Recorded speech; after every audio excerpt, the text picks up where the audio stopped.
حجاب ہر جگہ چادر کے مطلب نہیں ہوتا. چادر اور برقع اس کا ایک مصداق ہے، اور وہ بھی اس صورت میں جب غیر محرم کی نگاہ کو کسی مستور پر پڑنے سے روک دے.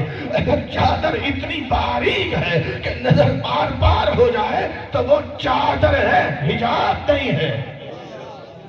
ہر جگہ پر حجاب اپنی حیثیت کے اعتبار سے اس کی کیفیت بدل جاتی ہے. کسی جگہ پر چادر کا حجاب ہے چونکہ نظر کو روک رہا ہے، کسی جگہ پر یہ مثلاً یہ گناہ حجاب بن جاتا ہے چونکہ یہ دعا کو اللہ کی بارگاہ میں جانے میں حائل ہو چکا ہے، اس لیے یہ معصیت اور نافرمانی بھی حجاب بن کہلاتا ہے. آپ آ جائیں، میرے نبی بھی حجاب اللہ، میرے علی بھی حجاب اللہ، جناب سیدہ بھی حجاب اللہ. اللہ نے اتنے خوبصورت انداز میں نبی کے حجاب اللہ ہونے کا مطلب بیان کیا. آواز قدرت آتی ہے، ما کان اللہ لیعذبہم وانت فیہم. تیرا حبیب جو جرم پہلی امتوں نے کیے وہی جرم کے آپ کے ارد گرد رہنے والے بھی کر رہے ہیں. پہلی امتوں نے جرم کیے تھے، کسی کو ہم نے ملی مچھلی میں مشق کر دیا، کسی کو ہم نے خرگوش بنا دیا، کسی کو ہم نے بندر بنا دیا، کسی کو ہم نے ریچھ میں مشق کر دیا، کسی کو ہم نے بندر بنا دیا، کسی کو ہم نے لومڑ بنا دیا. میرا حبیب جو جرم پہلی امتوں نے کیے وہی جرم نے آپ کے ارد گرد والے بھی کر رہے ہیں. حق بنتا ہے کہ ان پر بھی ویسا ہی عذاب نازل کر دیا جائے، لیکن حبیب کرے کیا؟ ما کان اللہ لیعذبہم وانت فیہم. یہ جرم کرتے ہیں، ہم عذاب کا ارادہ کرتے ہیں، آگے تمہارا وجود نظر آ جاتا ہے. آپ سمجھ آئی؟ آپ سمجھ آئی؟ جو عذاب الہی کو مخلوق پر آنے سے راک دے اسے حجاب اللہ کا.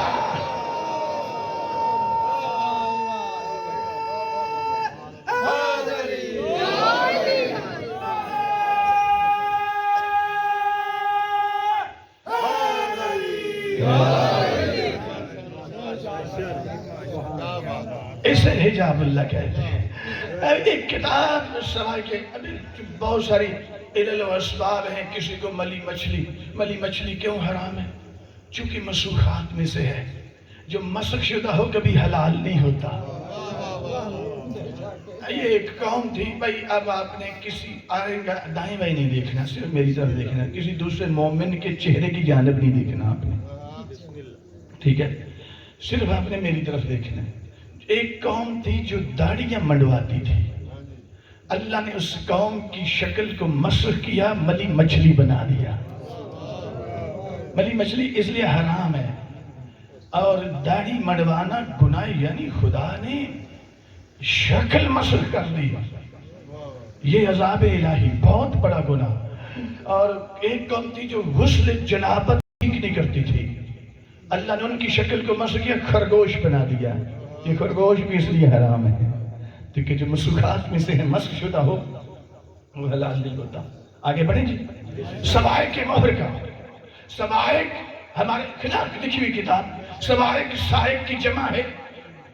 سائق کہتے ہیں بجلی، سوائق بجلیاں. مہر کا جلانے والی، یعنی شیعوں کو جلانے والی بجلیاں. اگر میں اس دور میں ہوتا یا وہ ابن حجر اس دور میں تو میں یہاں سے پکڑتا، واقعاً پکڑتا، اور پکڑ کے کہتا مولانا یا تو اس کتاب کا باہر تبدیل کر دو یا اس کا اندر تبدیل کر دو. باہر لکھا ہے شیعوں کو جلانے والی بجلیاں، اندر لکھا ہے علی کا شیعہ جب پولیس صراط سے گزر رہا ہوگا تو جہنم کی آگ چیخ کر کہہ رہی ہے جلدی سے گزر، تیرے نور نے میری آگ کو ٹھنڈا کرنا شروع کر.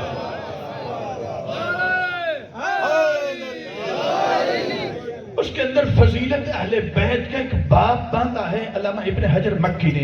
طبع دہلی عربی متن ہے سوائق مہر کا. اس کے اندر کہ ما کان اللہ، یہی آیت لکھی ہے، ما کان اللہ لیعذبہم وانت فیہم. لکھتے ہیں کہ جب تک رسول اللہ موجود رہے گناہ ہوتے رہے پر عذاب الہی ٹلتا رہا. چونکہ رسول کا وجود حجاب اللہ تھا. حجاب اللہ اس کو کہتے ہیں جو عذاب الہی کو گناہوں کے باوجود مخلوق پر آمنے سے روک دے، اسے حجاب اللہ کہتے ہیں. لیکن کہتے ہیں جب تک رسول اللہ کا وجود رہا عذاب عذاب الہی ٹلتا رہا، اور جیسے نبی کا وجود اٹھ گیا، نبی دنیا سے چلے گئے تو کیا گناہ مٹ چکے تھے؟ کہتے نہیں، گناہ بھی بڑھ چکے تھے، معصیات بھی پہلے سے زیادہ ہو چکی تھی، ظلم بھی پہلے سے زیادہ ہو چکا تھا، پھر وجہ کیا؟ عذاب کیوں نہیں آیا؟ کہتا کیسے آئے؟ پہلے رسول کی وجہ سے ٹلتا رہا، اب بطول کی وجہ سے ٹلتا۔ نعرہ تکبیر، نعرہ رسالت، کل ایمان یک زبان، نعرہ حیدری۔ قانون قاعدہ ٹھیک بیان کیا، لیکن مصداقی پہلو پہ آ کے یہیں پہ رک گئے۔ میں سوال پھر اٹھاتا ہوں کہ نبی اکرم کی شہادت کے 75 یا 95 دن کے بعد جناب سیدہ کی بھی شہادت ہو گئی، تو کیا اس کے بعد گناہ مٹ چکے تھے؟ ظلم ختم ہو چکے تھے؟ معصیات ختم ہو چکی؟ نہیں، معصیات بڑھ چکی تھی، تکذیبات بڑھ چکی تھی، مظالم بڑھ چکے تھے، غیر شرعی قبضے بڑھ چکے تھے، ظلم، لوگوں کی عزت میں ہاتھ ڈالنا بڑھ چکا تھا۔ پھر کیا وجہ ہے؟ عذاب کوئی نہیں آیا۔ ارے کیسے آئے؟ پہلے نبی کی وجہ سے ٹلتا رہا، اب علی کی وجہ سے ٹلتا رہا۔ یعنی پہلے نبی حجاب اللہ، اب میرے علی حجاب اللہ۔ پر سوال پھر پیدا ہوتا ہے، 40 ہجری میں امیر المومنین بھی شہید ہو گئے، ارے گناہ پھر بھی ہوتے رہے، ظلم ہوتے رہے، عذاب پھر کوئی نہیں آیا، کیسے آئے؟ اب حسن مجتبیٰ جو حجاب اللہ بن کر موجود ہے، 50 ہجری میں امام نے حسن مجتبیٰ کی بھی شہادت ہو گئی، اور گناہ پھر بھی ہو رہے تھے، مظالم بھی ہو رہے تھے، عذاب پھر کوئی نہیں آیا، کیسے آئے؟ حسین آقا جو حجاب اللہ بن کر موجود ہے، 61 ہجری کے اوائل نے 10 محرم کو میرے مولا بھی شہید کر دیے گئے، ظلم کی انتہا ہو گئی، عذاب پھر کوئی نہیں آیا، کیسے آئے؟ سید سجاد جو حجاب اللہ بن کر موجود ہے، 95 ہجری میں امام سید سجاد کی بھی شہادت ہو گئی، پھر بھی گناہ ہو رہے تھے، بلکہ بڑھ چکے تھے، تقریبات دین کو جھٹلایا جا رہا تھا، دین کو تبدیل کرنے کی کوششیں ہو رہی تھی، لیکن عذاب پھر کوئی نہیں آیا، کیسے آئے؟ اب محمد باقر جو حجاب اللہ بن کر موجود ہے، 114 ہجری میں امام باقر علیہ السلام کی بھی شہادت ہو گئی، عذاب پھر کوئی نہیں آیا، کیسے آئے؟ صادق آل محمد جو حجاب اللہ بن کر موجود ہے، 148 ہجری میں امام صادق علیہ السلام کی بھی شہادت ہو گئی، پھر بھی عذاب کو نہیں آیا، کیوں آئے؟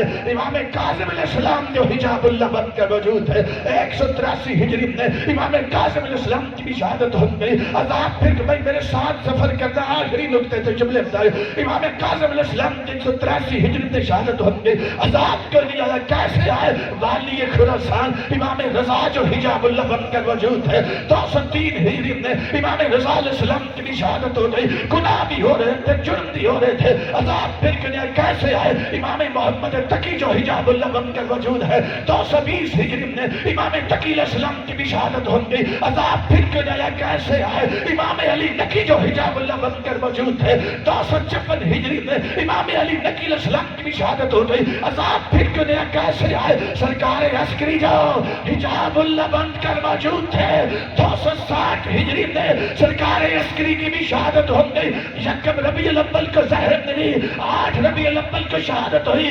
260 ہجری میں امام عسکری علیہ السلام کی شہادت ہو گئی، ارے 260 ہجری سے لے کر 1483 ہجری تک جرم بھی بڑھ چکے ہیں، مظالم بھی بڑھ چکے ہیں، تقریبات بھی بڑھ چکے ہیں، نافرمانی بھی بڑھ چکی ہے۔ ملا تجھے تو شکریہ ادا کرنا چاہیے تھا یوسف زہرا کا، اس لیے کہ جو جرم تو کرنا ہے تیرا تو انجام وہ ہونا تھا جو قوم لوط کا ہوا تھا، لیکن عذاب پھر کوئی نہیں آیا، اس لیے کیسے آئے؟ پہلے 11 آئمہ حجاب اللہ موجود ہے، اب سرکار امام زمان حجاب اللہ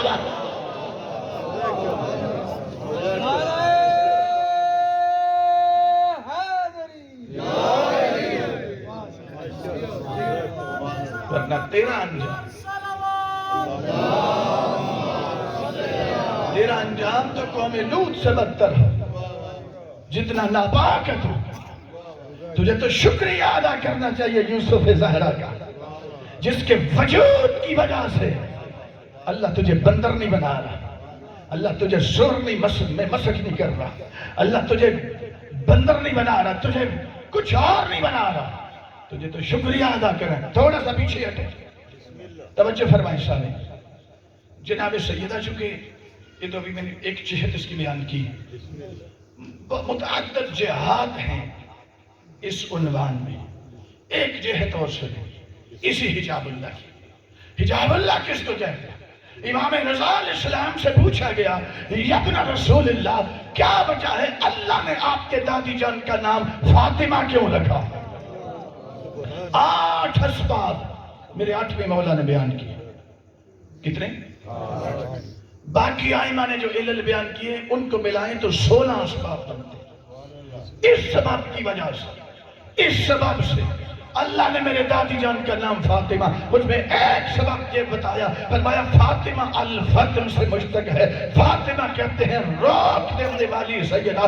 مولا یعنی فاطمہ فتم کہتے ہیں روک دینا. فاطمہ اسی سے نکلا ہوا لفظ ہے جس کا مطلب ہے روک دینے والی سیدہ. مولا کس کو کس سے روک دینے والی سیدہ؟ امام رضا علیہ السلام فرماتے ہیں اللہ جانتا تھا ادھر میرے نبی کی آنکھ بند ہو رہی ہوگی، میری توحید پر بھی حملہ اور باطل قوتیں ہو جائیں گی، باطل قوتیں نبی کی عقل پر بھی حملہ کریں گی، نبی کی رسالت پر بھی حملہ کریں گی، علی سے لے کے بعد تک ان کی ولایت امامت پر بھی حملہ کریں گی، عصمت اہل بیت پر حملہ ہوگا، شریعت پر حملہ ہوگا، قرآن پر حملہ آور ہوں گے باطل قوتیں. فرمایا جو توحید و رسالت و ولایت قرآن و شریعت پر باطل قوتوں کو حملہ آور ہونے سے روک دے اسے فاطمہ بھی کہتے ہیں، حجاب اللہ بھی کہتے ہیں.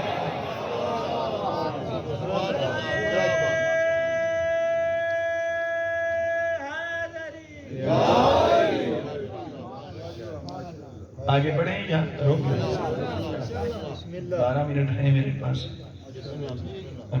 کوشش کرتا ہوں مجلس کے بھی 2 حصے باقی ہیں. چلیں انشاءاللہ پھر سے میرے سامنے حجاب اللہ اس طرح نہ کریں کہ جو بھی ممبر پہ آئے، کیونکہ کرائیٹیریا تو ہے کوئی نہیں، کچھ اس کا جی چاہے اور جو منہ میں آئے وہ کہہ جاتا ہے، اور ہم بھی کہتے ہیں جی بسم اللہ، ہم بھی قبول کرنے کے لیے آگے بیٹھے ہیں. نہ اس طرح نہیں، ایمان اپنا محفوظ کریں. میرے آقا فرماتے ہیں آخری وقت ہوگا، دجالی فتنے کا ظہور ہوگا، عروج ہوگا کیا؟ مومنون اصبح مومنان امس کافرا. صبح ہوگی تو بندہ مومن ہوگا، شام ہوگی وہی کافر ہو چکا. میں نے عرض کی ابتداءً کہ میں بہت ساری چیزیں میرے ذہن میں تھی. اصحاب امام حسین علیہ السلام، بالخصوص سرکار زہیر ابن کین، جن پر بہت بڑا حملہ ابھی ہو رہا ہے، وہ بھی اندر کی طرف سے. بیرونی دشمن تو بیرونی ہوتا ہے، یہ وہ شخصیت ہے کہ جس نے میرے حسین کا دفاع کیا ہے. آج ان کو بدعقیدہ بنا کر پیش کیا جا رہا ہے. تھے وہ جب میرے مولا حسین سے نہیں ملے، تھے وہ کسی اور مسلک پہ، لیکن کیا سمجھتے ہیں کہ میرے حسین ایسے ہی ہیں کہ کوئی بد عقیدہ ہو اور بد عقیدہ کو اسی عقیدے پہ رہنے دے اور اس کو ساتھ چلا دے؟ تو پھر تو ہور کے لیے بھی آپ کو کہنا پڑے گا کہ نعوذ باللہ وہ بھی شہادت کے وقت یزیدی تھے، نعوذ باللہ. مجھے اندازہ ہے کہ شاید آپ کو اس حملے کا اندازہ نہیں، خبر نہیں ہوئی. یہ بڑی خوفناک ایک المیہ ہے، تشیع پر بہت بڑی ابتلا ہے. جناب زہیر ابن کین کو کہا گیا کہ پچھلے مذہب پہ تھے، اسی مذہب پہ باطل مذاہب کو حق بنا کر پیش کرنے کی کوشش کی جا رہی ہے. اب میرے سر پہ امامہ آ جائے تو مجھے پرمٹ نہیں مل گیا کہ میں جو کہوں گا وہ دین بن جائے گا. میری کیا حیثیت ہے؟ بہت سارے خائن ملا اس وقت آل محمد کے ساتھ خیانت کر رہے ہیں. جس باطل مذہب کے خلاف جناب سیدہ قیام کرنے کے لیے کل دن جب طلوع ہوگا، بنو ہاشم کی چند مستورات کو ساتھ لے کر جناب زہرا کے گھر کے 2 دروازے تھے. ایک دروازہ مسجد میں کھلتا تھا، ایک دروازہ گلی میں کھلتا تھا. جو مسجد میں کھلتا تھا بابا جان کی موجودگی میں اسی کو استعمال کرتے، لیکن کل جب جائیں گی تو مسجد والے دروازے سے نہیں، گلی والے دروازے سے ہو کے لوگوں کو دکھانا چاہتے ہیں. لوگوں دیکھ لو محمد کی بیٹی کس کے خلاف جا رہی ہے؟ جن باطل نظریات کے خلاف بطول قیام کرے، آج ان باطل نظریات کو حق بنا کر ہمارے اندر کے ملا پیش کریں، اس سے بڑی خیانت کوئی نہیں۔ یہ ظلم ہے جناب سیدہ کے ساتھ۔ میرے سامعین گرامی، بس ایک جملہ مصائب سے پہلے انشاءاللہ شہادت امام حسن مجتبیٰ کی ذاکر صاحب پڑھیں گے۔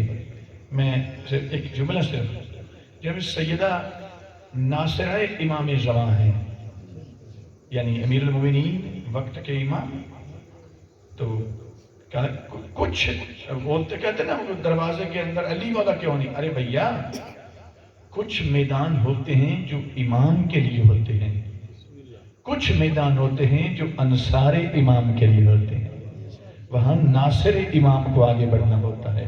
جناب زہرا ناصرہ امام زمان ہے، ناصرہ امیر المومنین ہیں، مدافع ولایت ہیں، ولایت بچانے کے لیے بھی گئے ہیں، اپنی ذات پہ حملے جھیلے، لیکن رسالت و ولایت کو محفوظ کیا۔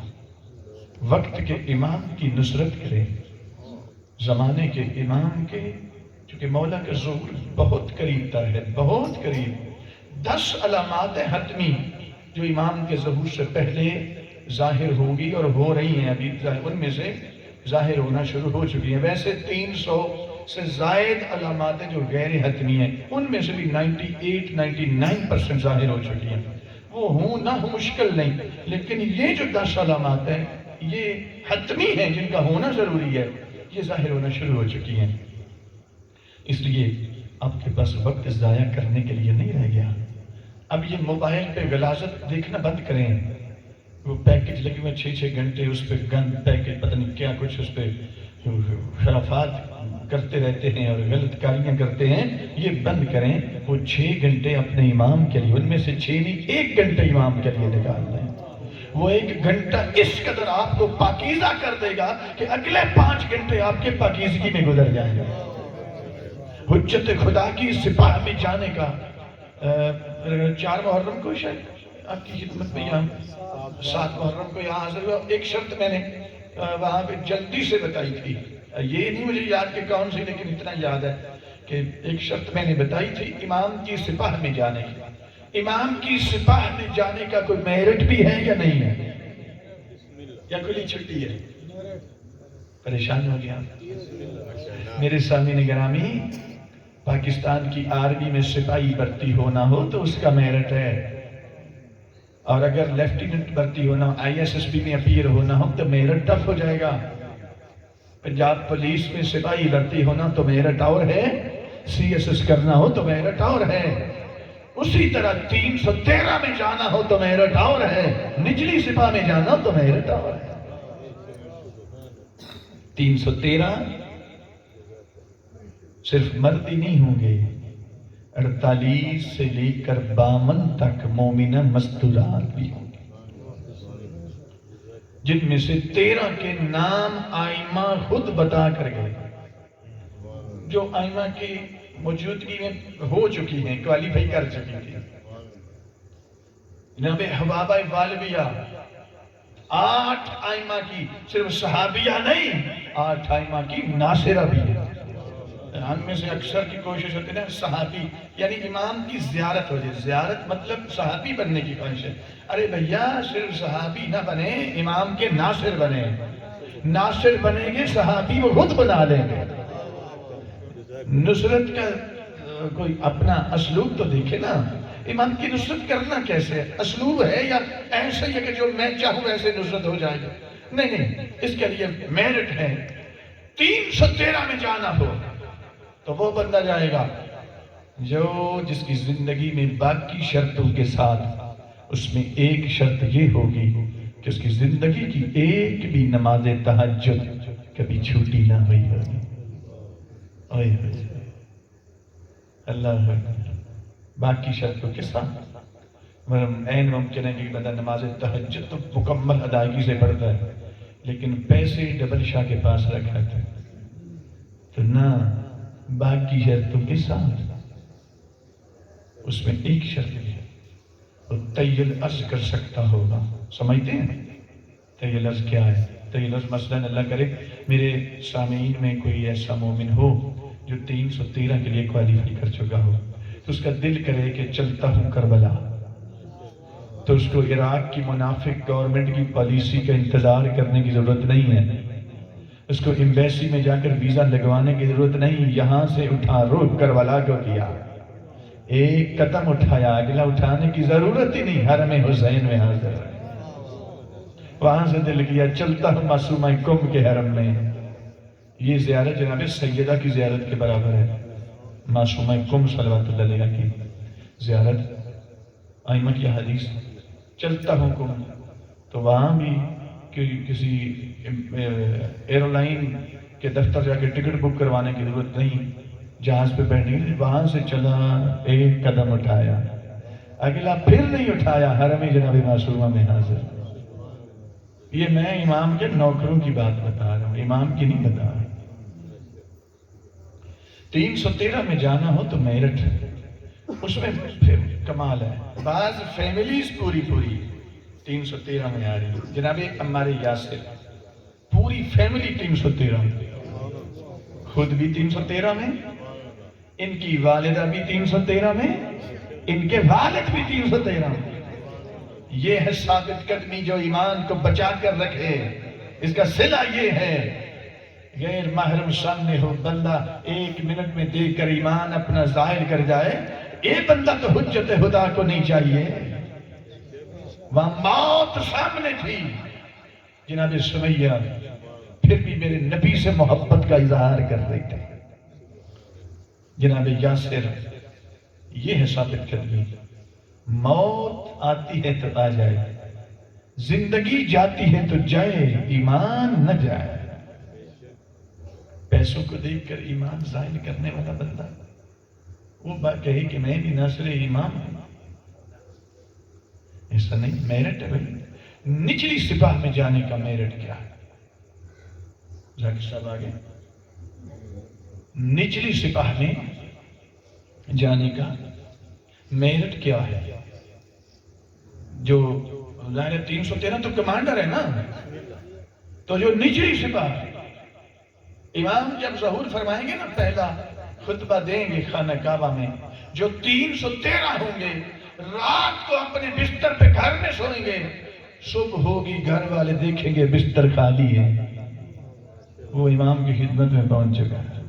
وہ زمین کے مشرق میں ہے تو بھی خانہ کعبہ میں یوسف زہرا کے ہاتھوں کے بوسے لے رہا. اچھا مجھے یہ بتائیں، سرکار علی اکبر کو ان آنکھوں سے دیکھنا چاہتے ہیں؟ یہ تو وہ مومن ہے جو عاشق ہے علی اکبر کے، جو منتیں مانتے ہیں میں علی اکبر کے حرم کی زیارت کر رہا ہوں. عباس مولا کو دیکھنا چاہتے ہیں؟ بھئی ابھی ہم جاتے ہیں تو عباس مولا کو تو نہیں نہ دیکھتے، آپ ان کے حرم کو دیکھتے ہیں، ان کے بدن سے لگی خاک کو دیکھتے ہیں. ان آنکھوں سے اگر دیکھنا چاہیں، خواہش ہے تو 10 شرطیں ہیں امام زمان کی نچلی سپاہ میں جانے کے لیے. آپ 10 شرطیں سمجھ کر پوری کریں، اسی سپاہ میں علی اکبر ہوں گے. یعنی جو اوورال سپاہ 313 میں، ساتھ کچھ ہیں جو نہ 313 میں نہ نچلی سپاہ لیکن سپاہ کا حصہ ہوں گے. ٹھیک ہے نا؟ تو سرکار کربلا سے 2 ہستیاں سب سے پہلے جنگی لباس پہن کر امام زمان کے پاس آئیں گے. امام کے ہاتھ پہ ہاتھ دے کر کہیں گے حکم کریں کہاں دشمن بیٹھا ہوا ہے. وہ ایک علی اکبر ہوں گے، ایک سرکاری عباس ہوں گے. بس میرے سامنے نچلی سپاہ میں جانے کے لیے 10 شرطوں میں سے ایک شرط یہ ہے، وہ بندہ جائے گا حجت. مجھے اب یاد نہیں ہے کہ میں نے 7 محرم کی شرط کون سی ہے، میں کوئی بیان ایک کر دیتا ہوں. وہ بندہ جائے گا حجت خدا کی سپاہ میں جو اپنا 1 نہیں 2 نہیں 3 نہیں، اپنا ہر عمل، اپنا بھائی توجہ سے سنیں، اپنا ہر عمل خود اپنے ہاتھوں سے اپنے مولا کی بارگاہ میں پہنچانے والا ہو. میں مثلاً مجلس پڑھ کے واحد نکلتا ہوں، آپ سن کے غیر محرم سامنے اسے دیکھنا بھی ایک عمل ہے. حیا سے آنکھوں کو نیچے جھکانا بھی ایک عمل ہے. فیصلہ کر پہنچانا کیا ہے؟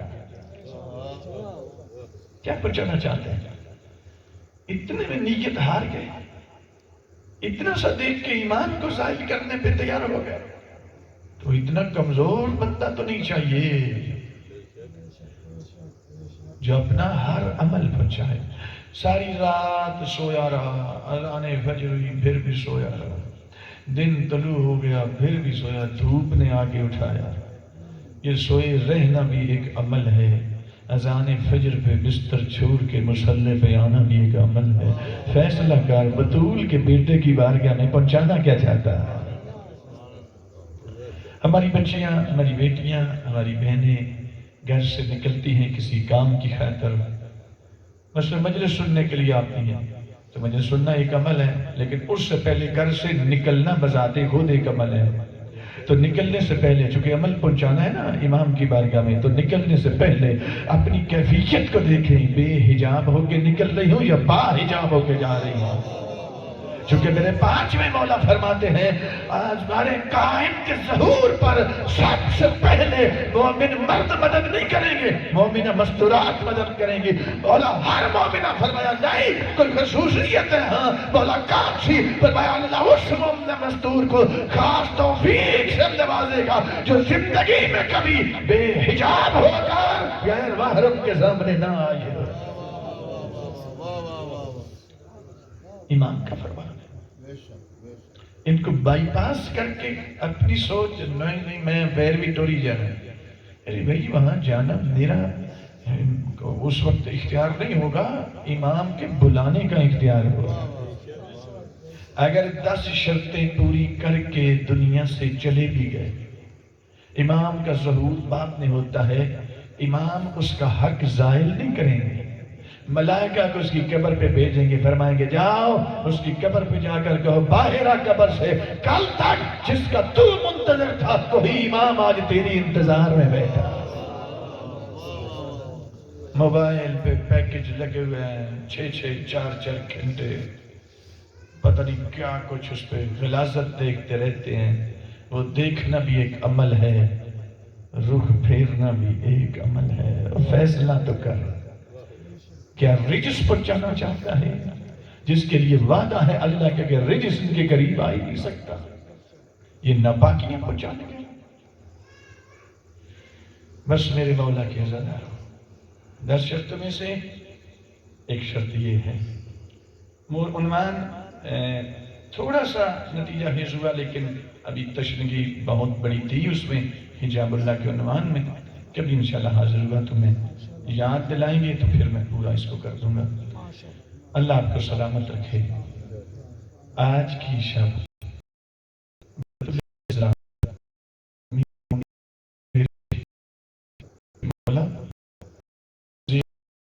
آپ کی امامت و ولایت، تو اب آپ نہیں بولیں گے،